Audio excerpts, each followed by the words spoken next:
Abad 4 adalah masa penuh transisi dan transformasi yang mengguncang fondasi peradaban manusia.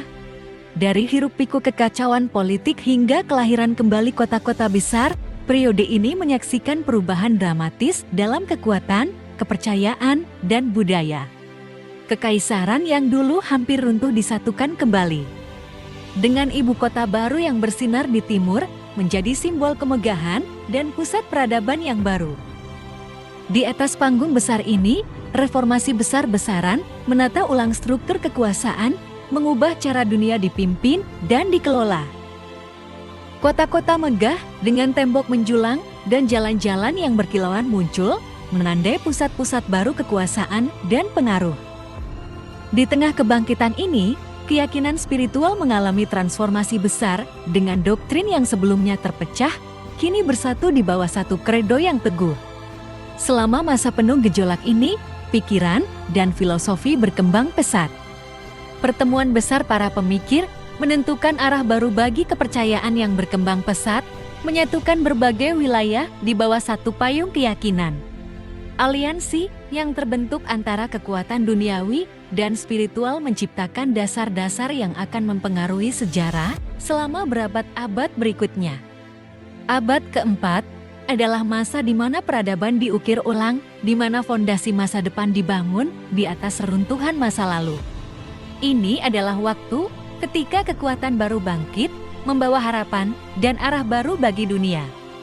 Transformasi ini penuh dengan perjuangan dan kemenangan, menandai era yang akan terus bergema dalam narasi sejarah manusia sebagai saksi bisu dari kebangkitan dan kemegahan peradaban yang pernah ada.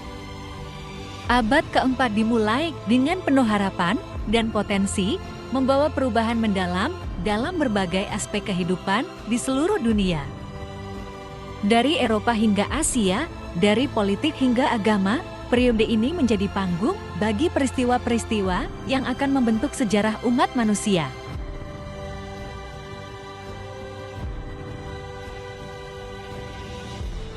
Di Eropa, pada awal abad keempat, langit-langit sejarah terukir dengan pembangunan Basilika di Trier, Jerman, yang awalnya adalah bekas ruang audiensi.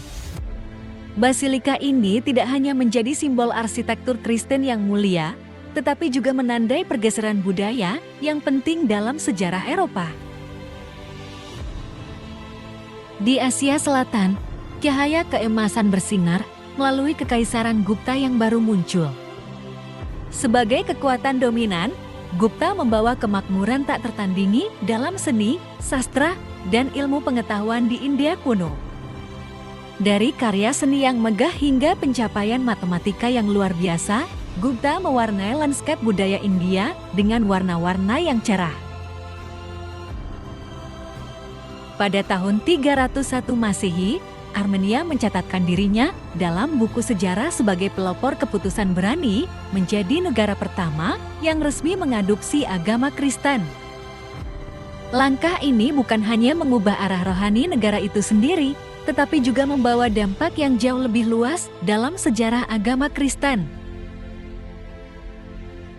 Sementara itu, di Tiongkok, periode 16 kerajaan dimulai, menandai periode ketidakstabilan politik yang mengguncang fondasi kekaisaran.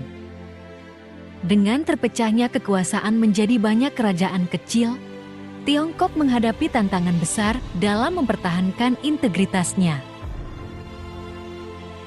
Di tengah gemuruh peristiwa dunia, Konstantinus Agung, Kaisar Romawi yang mengesankan, memberikan penanda penting dengan mengakhiri penganiayaan terhadap umat Kristen dan memindahkan ibu kota Romawi dari Roma ke Konstantinopel.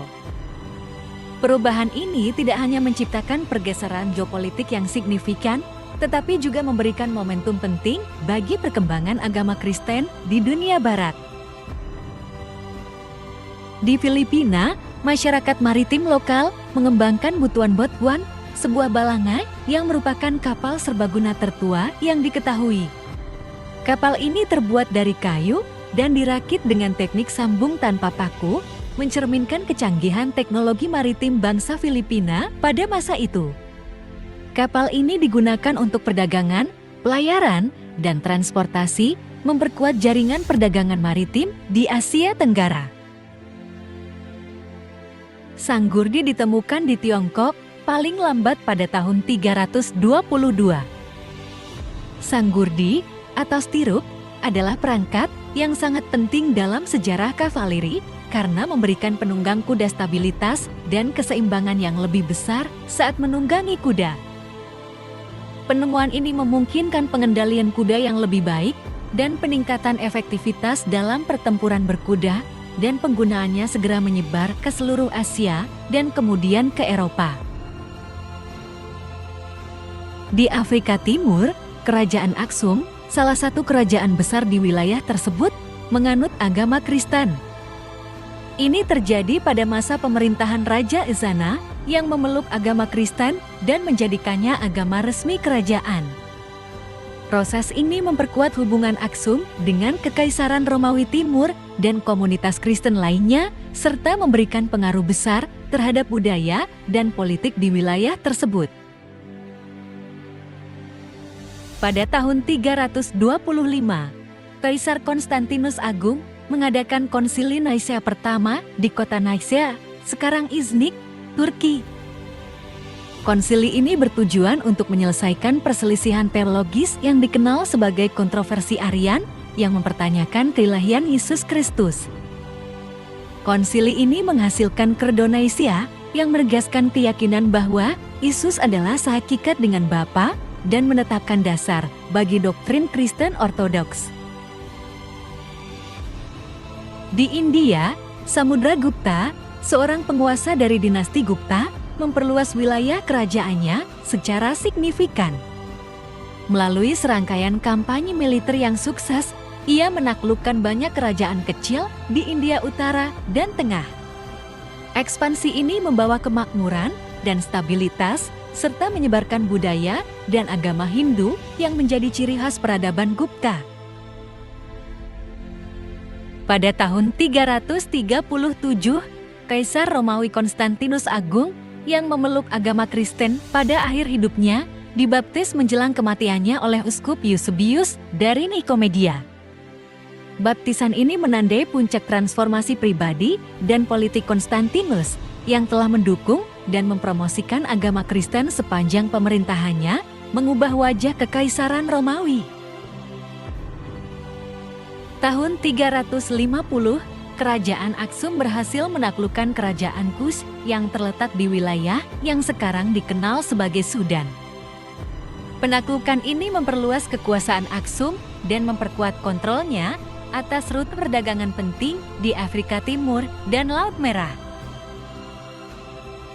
Antara tahun 350 sampai 400, bangsa Hun, sebuah konfederasi suku nomaden dari Asia Tengah, mulai menyerang Kekaisaran Sasanid di Persia.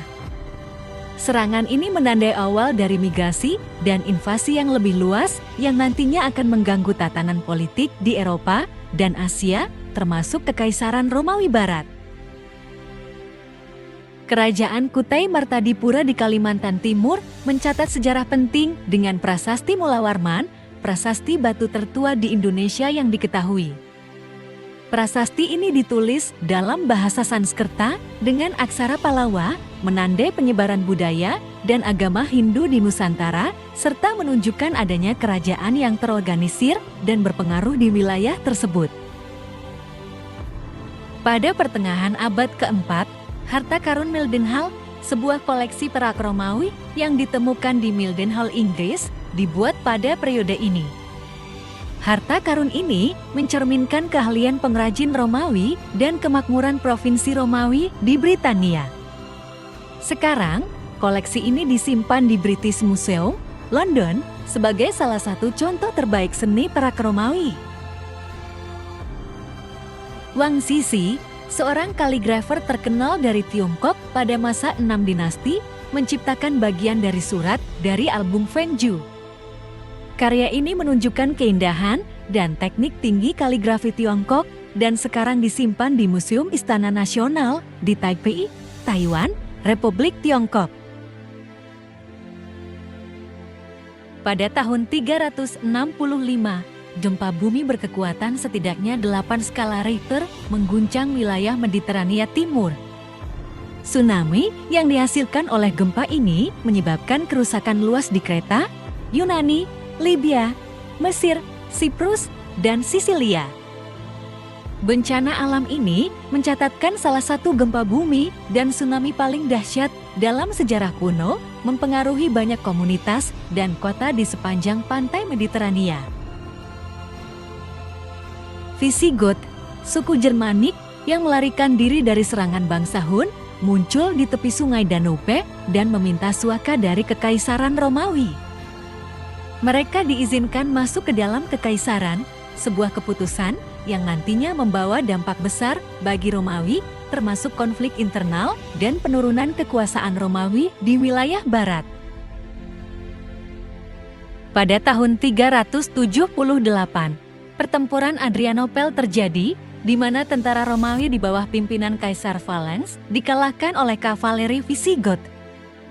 Pertempuran ini merupakan salah satu kekalahan terbesar Romawi dan mengakibatkan kematian Kaisar Valens.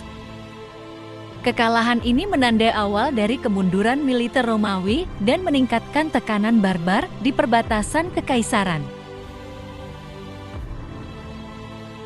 Dalam rentang tahun 378 sampai dengan 395, Kaisar Theodosius I memerintah Kekaisaran Romawi dan mengambil langkah-langkah untuk mengkonsolidasikan agama Kristen sebagai agama resmi kekaisaran. Ia melarang penyembahan berhala dan mengeluarkan serangkaian undang-undang yang mendukung praktik-praktik Kristen. Ini mengukuhkan peran agama Kristen dalam kehidupan politik dan sosial Romawi dan mempengaruhi perkembangan agama di Eropa. Pada tahun 378, Siah Kaak, seorang pemimpin militer dari Teotihuacan, menaklukkan kota-kota besar Maya termasuk Waka pada 8 Januari, Tikal pada 16 Januari, dan Waksaktun. Penaklukan ini memperluas pengaruh Teotihuacan di wilayah Maya dan menciptakan perubahan signifikan dalam politik dan budaya di daerah tersebut. Pada tahun 381, Konsili Konstantinopel pertama diadakan oleh Kaisar Theodosius I untuk menegaskan kembali doktrin Kristen tentang Trinitas. Konsili ini memperluas dan mengklarifikasi Credo Nicea dengan menambahkan bagian yang menegaskan keilahian Roh Kudus sehingga melengkapi konsep Trinitas yang terdiri dari Bapa, Anak, dan Roh Kudus. Konsili ini juga berusaha untuk menyelesaikan perselisihan teologis lainnya dan menetapkan Konstantinopel sebagai patriarkat terkemuka kedua setelah Roma. Di Tiongkok, pada tahun 383, pertempuran Sungai Fei terjadi, di mana pasukan dinasti Jin Timur di bawah komando Sizuan berhasil mengalahkan pasukan yang lebih besar dari Qin Akhir. Pertempuran ini merupakan salah satu pertempuran paling terkenal dalam sejarah Tiongkok karena strategi cerdas dan taktik militer Sizuan berhasil mengecoh dan menghancurkan musuh yang lebih kuat. Kemenangan ini memperkuat dinasti Jin Timur dan menunda penyatuan Tiongkok oleh Qin Akhir. Pada tahun 395, pertempuran lereng Canhe terjadi di Tiongkok yang melibatkan pasukan Qin Akhir melawan pasukan gabungan dari beberapa negara bagian lainnya. Pertempuran ini menjadi salah satu konflik besar pada periode 16 kerajaan dan menunjukkan kerumitan politik dan militer di Tiongkok pada masa itu. Di tahun yang sama, Kaisar Romawi Theodosius I meninggal yang menyebabkan Kekaisaran Romawi terpecah secara permanen menjadi Kekaisaran Romawi Timur dan Kekaisaran Romawi Barat. Theodosius membagi kekaisaran antara kedua putranya, Arcadius yang memerintah di timur dan Honorius yang memerintah di barat. Pemisahan ini menandai awal dari jalur yang berbeda bagi kedua bagian kekaisaran, dengan timur bertahan hingga jatuhnya Konstantinopel pada tahun 1453 dan barat runtuh pada akhir abad ke-5. Pada akhir abad ke-4, Cubiculum Leonis, sebuah kamar pemakaman di Katakombe Comodilla dekat Roma dibuat. Kubikulum ini terkenal karena dekorasinya yang indah, termasuk salah satu contoh paling awal dari lukisan Kristus berjanggut. Lukisan dan dekorasi di kubikulum ini mencerminkan keyakinan Kristen awal dan seni religi yang berkembang pada masa itu. Di tempat lain, atrium ditambahkan ke Basilika Santo Petrus Lama di Roma. Penambahan ini memperluas area basilika yang sudah menjadi pusat penting bagi umat Kristen. Atrium yang luas ini berfungsi sebagai tempat pertemuan dan persiapan bagi para peziarah sebelum memasuki bagian utama basilika untuk berdoa. Basilika Santo Petrus Lama adalah salah satu gereja utama Kristen dan tempat di mana Santo Petrus diyakini dimakamkan. Di India, sebuah teks kuno, Kama Sutra, yang dianggap sebagai panduan komprehensif tentang cinta, hubungan, dan seksualitas, ditulis selama periode ini.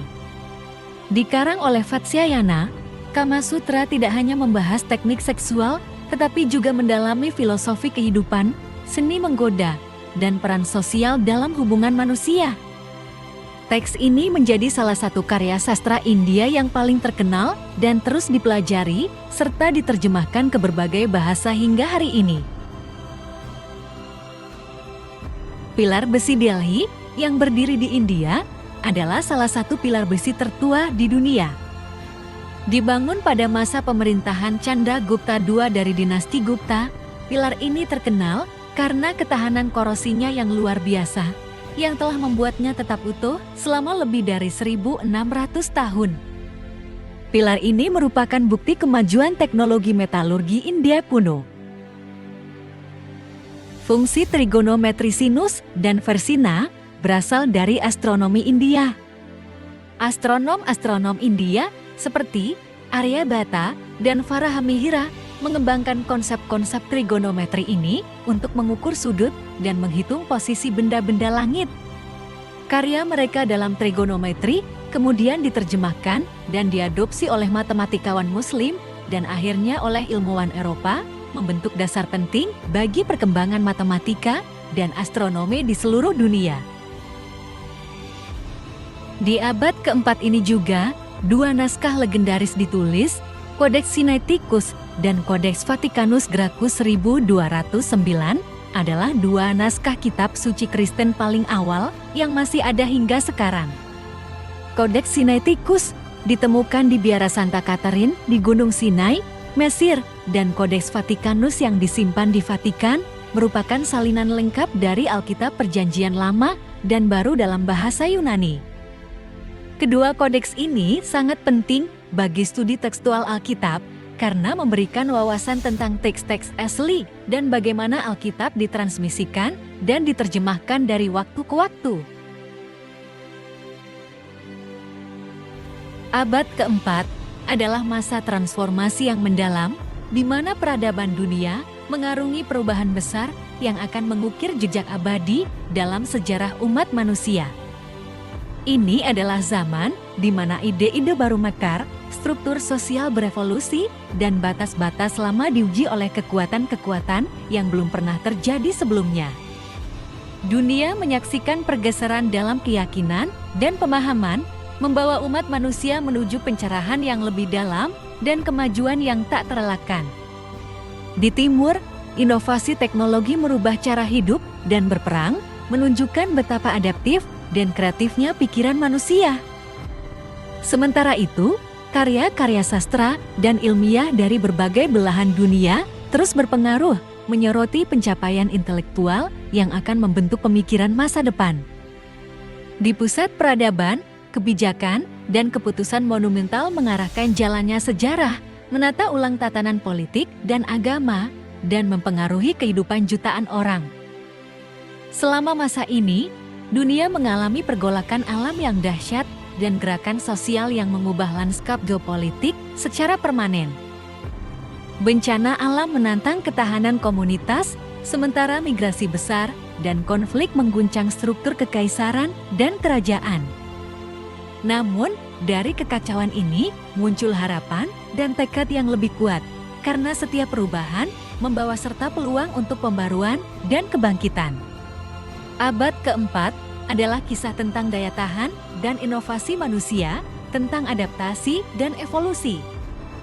Dalam gelombang peristiwa yang mengalir tanpa henti, kita melihat semangat tak kenal menyerah dari umat manusia untuk bertahan, berkembang, dan menciptakan masa depan yang lebih cerah. Melalui tantangan dan cobaan, era ini mengukir pelajaran berharga tentang kekuatan perubahan dan potensi luar biasa yang muncul dari krisis. Saat kita melihat kembali abad yang penuh dinamika ini, kita terinspirasi oleh kemampuan manusia untuk terus maju, untuk bermimpi lebih besar, dan untuk tidak pernah menyerah. Abad keempat mengajarkan bahwa dari setiap akhir, selalu ada awal baru yang penuh dengan kemungkinan, dan dari setiap keruntuhan, lahir kesempatan untuk membangun sesuatu yang lebih kuat dan lebih indah.